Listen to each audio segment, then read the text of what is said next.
아담과 하와는 하나님과 멀어짐으로 인해서 결국 그 멀어짐의 결과가 죄로 드러났고, 죄로 인해서 에덴 동산에서 쫓겨나게 됩니다. 결국 죄라는 것은 하나님을 중심으로 사는 삶이 아니라 나를 중심으로 살기에 하나님과 멀어지는 삶이 바로 죄라는 것입니다.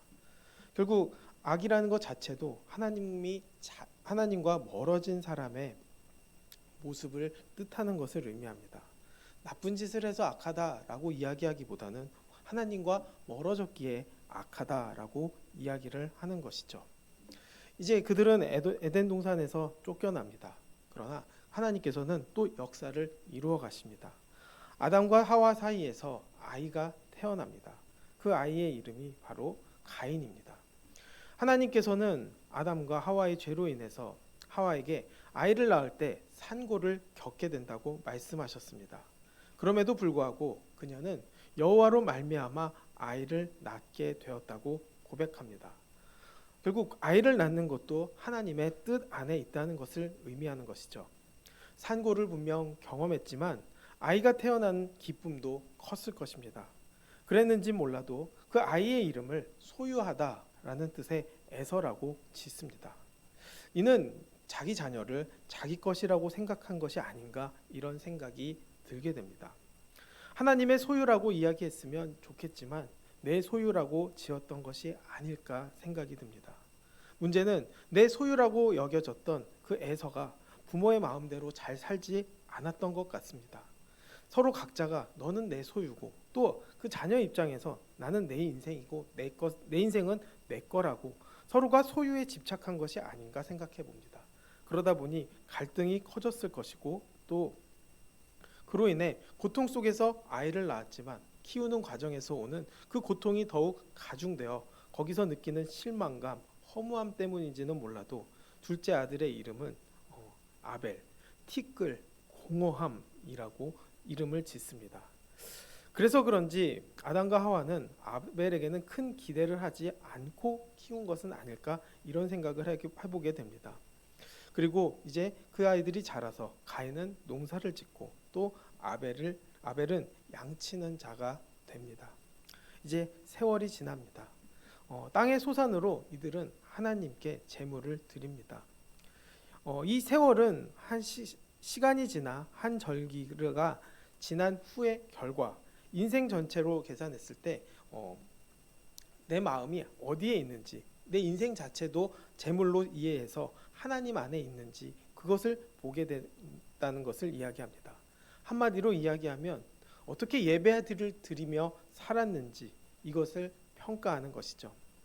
히브리서 11장 4절 말씀을 보면 믿음으로 아벨은 가인보다 더 나은 제사를 하나님께 드림으로 의로운 자라 하시는 증거를 얻었으니 하나님이 그 예물에 대하여 증언하심이라. 그가 죽었으나 그 믿음으로써 지금도 말한다고 말하면서 아벨이 믿음으로 제사를 지냈다는 것은 결국 그의 마음의 중심이 하나님에 있었다는 것을 이야기합니다. 양을 치는 중에도 또 늘 하나님을 의식했고 또 믿음의 자세를 취했다는 것을 볼 수 있습니다. 제사를 드려도 마찬가지죠.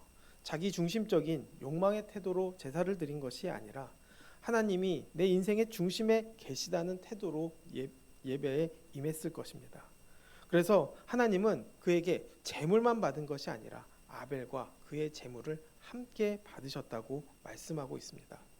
이는 하나님이 제물보다도 사람을 먼저 보시고 또 예배자의 삶과 예물이 분리되지 않았다는 것을 의미합니다. 아벨은 일상 속에서도 하나님과 동행하는 믿음의 삶을 살았기에 그가 드린 예물 또한 하나님께 합당한 것으로 받아들여질 수 있었습니다. 그래서 그 첫 새끼와 그 기름을 제물로 드립니다. 그의 소유가 자신의 것이 아닌 결국 하나님의 것임을 인정했기에 자기 신의 가진 것 중에 가장 귀하고 좋은 것을 우선 하나님께 드리고자 하는 구별된 마음과 정성을 보게 됩니다. 또한 가죽옷의 유래처럼 자신의 수치를 가리기 위해 누군가의 희생과 피가 필요함을 인정하는 제사의 본질을 따르는 자세이기도 합니다. 가인은 곡물을 들여서 하나님께서 그 제사를 받지 않은 것이 아니고, 또 아벨은 피를 바쳐서 제사를 드렸기에 하나님께서 받으신 것이 결코 아님을 의미합니다. 그러나 가인은 어떻습니까? 자기 소유에 집착했던 것 같습니다.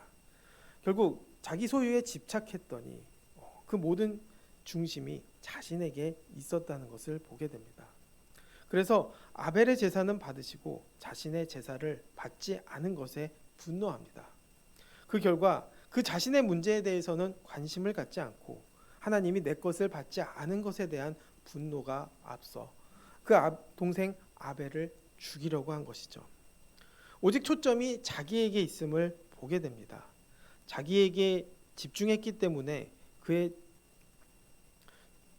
분노를 보고 왜 화를 내고 안색이 변했냐는 하나님의 그 말씀에도 그는 귀를 기울이지 않았습니다. 오늘 4장 말씀이 바로 이 이야기입니다. 결국 하나님에게 집중하지 않고 나에게 집중한 삶의 모습들이 가인과 그의 자녀들을 통해서 나열되게 됩니다. 하나님의 뜻이 아니라 나에게 집중하면 결국 어떤 삶을 살게 되는지를 이야기하는 것이죠. 먼저 자신의 뜻이 관철되지 않으면 분노합니다. 하나님의 말조차도 듣지 않습니다. 죄로 인해 선 앞에서 얼굴을 들지 못함에도 불구하고 자기가 해야 할 말만 하고 있습니다. 그리고 하나님께 고정하지 못하고 집중하지 못하고 예배드리지 않았음에도 불구하고 자신을 위해 예배드렸음에도 불구하고 그 예배를 왜 안 받냐고 따지는 것이죠.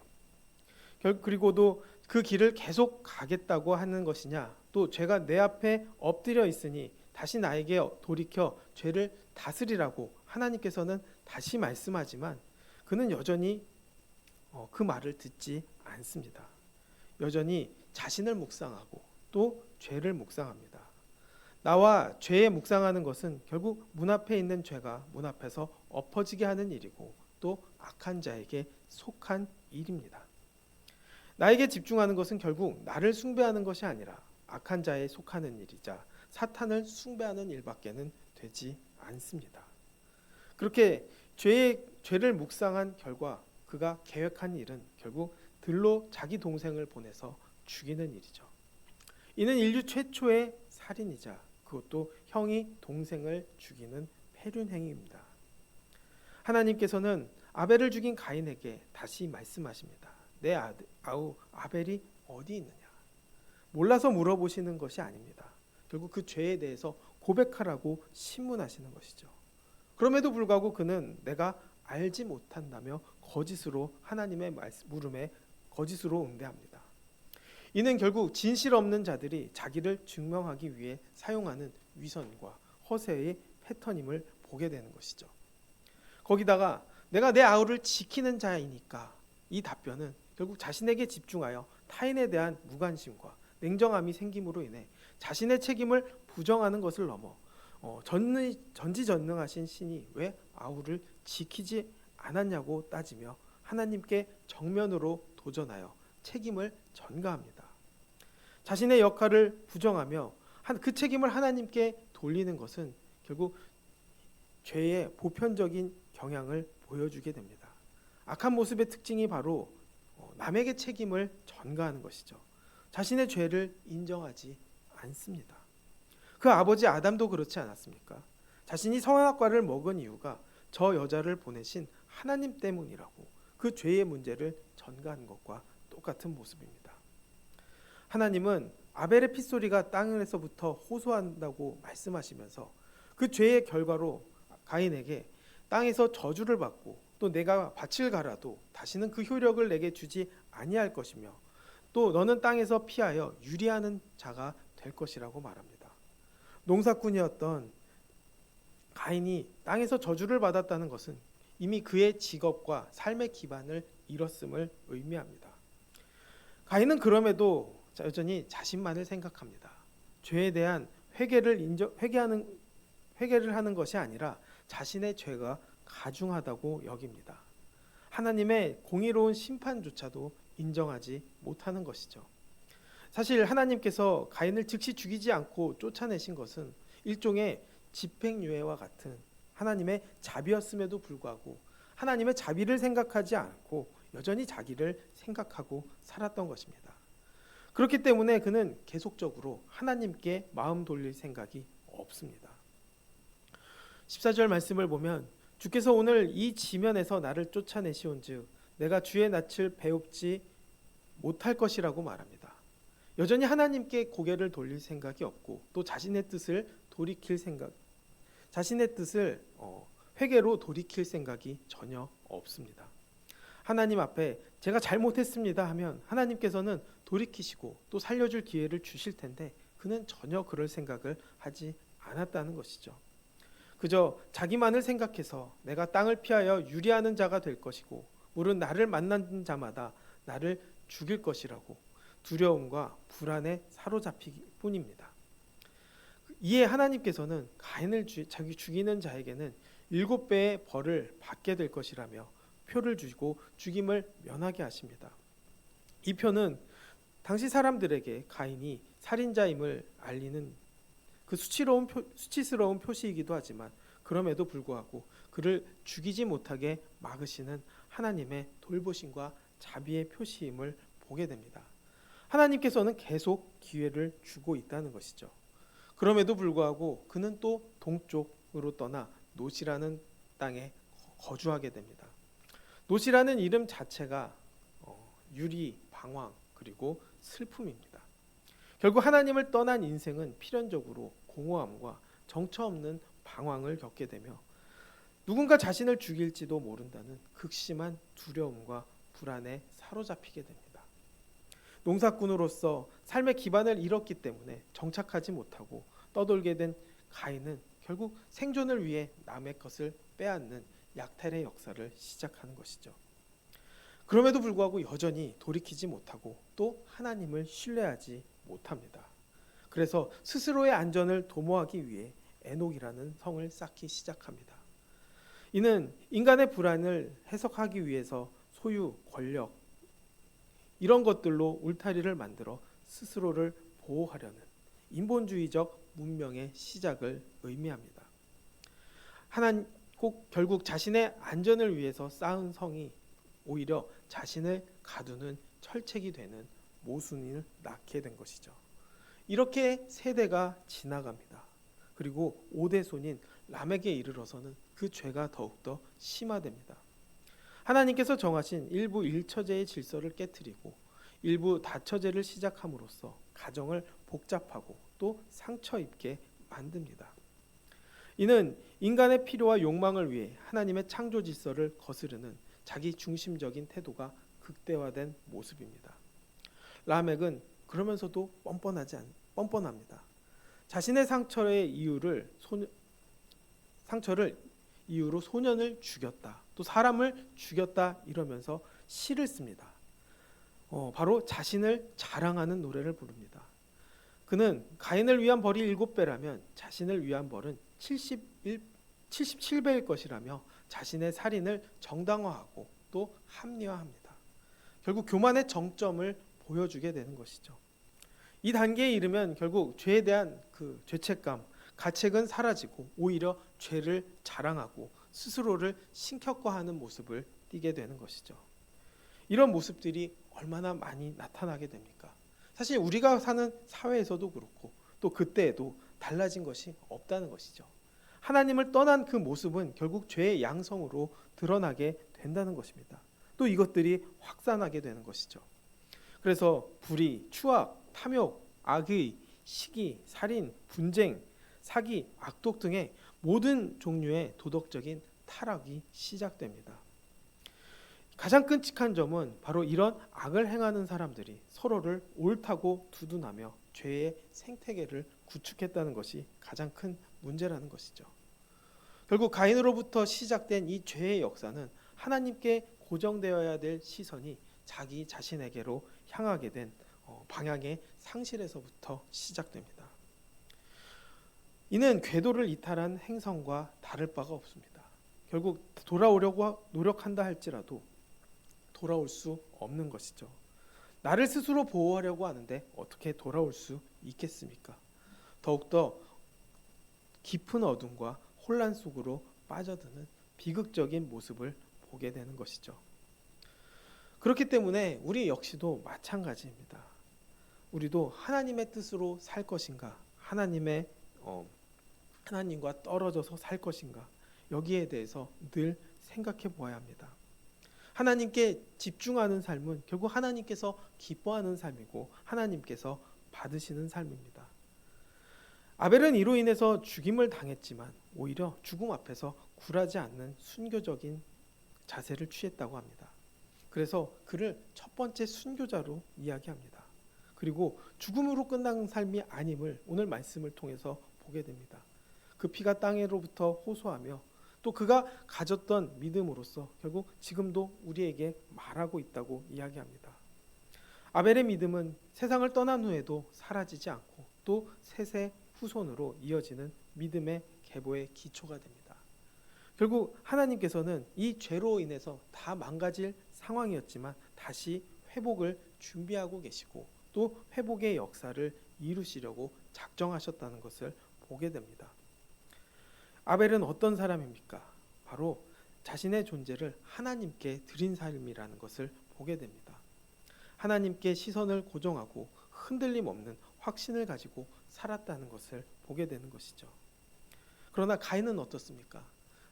하나님께 방향을 두지 않고 오직 죄의 길로 방향을 틀고 직진합니다. 결국 그 결과는 하나님과 멀어진 삶, 죄의 삶, 또 죽음의 삶을 살게 된다는 것이죠.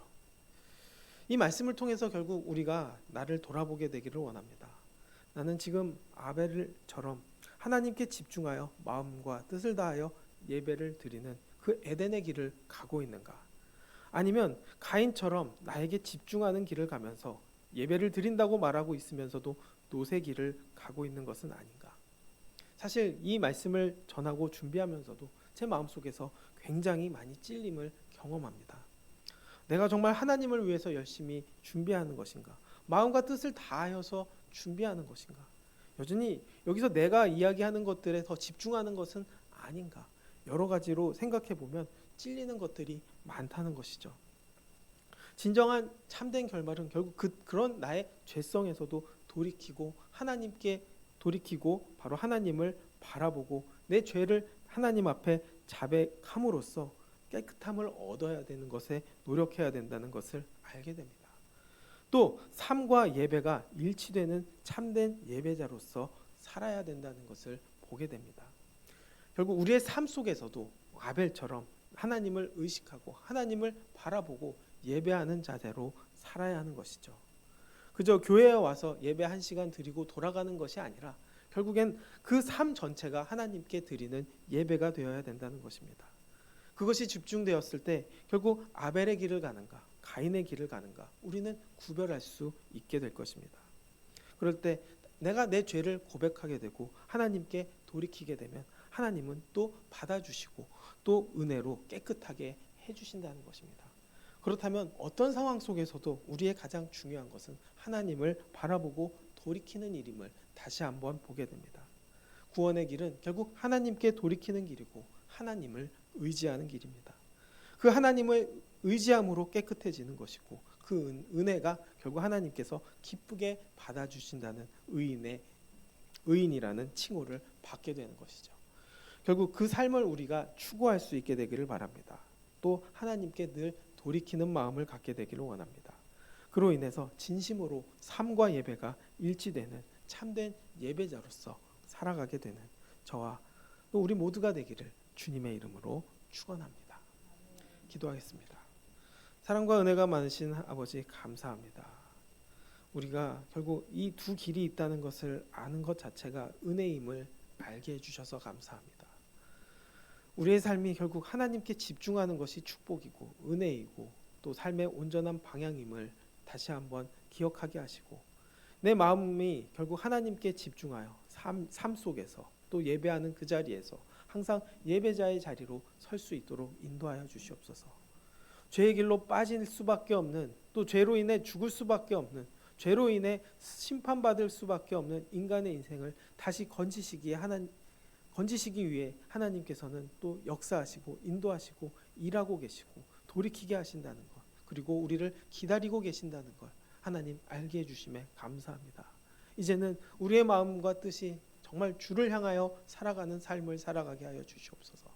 그 주를 향한 마음 속에서 하나님이 인도하시는 축복의 삶, 에덴의 길을 가게 하여 주시옵시고, 하나님이 열어주시는 그 길을 은혜와 축복과 사랑으로 나아갈 수 있게 이끌어 주시고 인도하여 주시옵소서. 모든 영광 주님께 돌리며 예수님의 이름으로 기도드렸습니다. 아멘. 하늘에 계신 우리 아버지의 이름을 거룩하게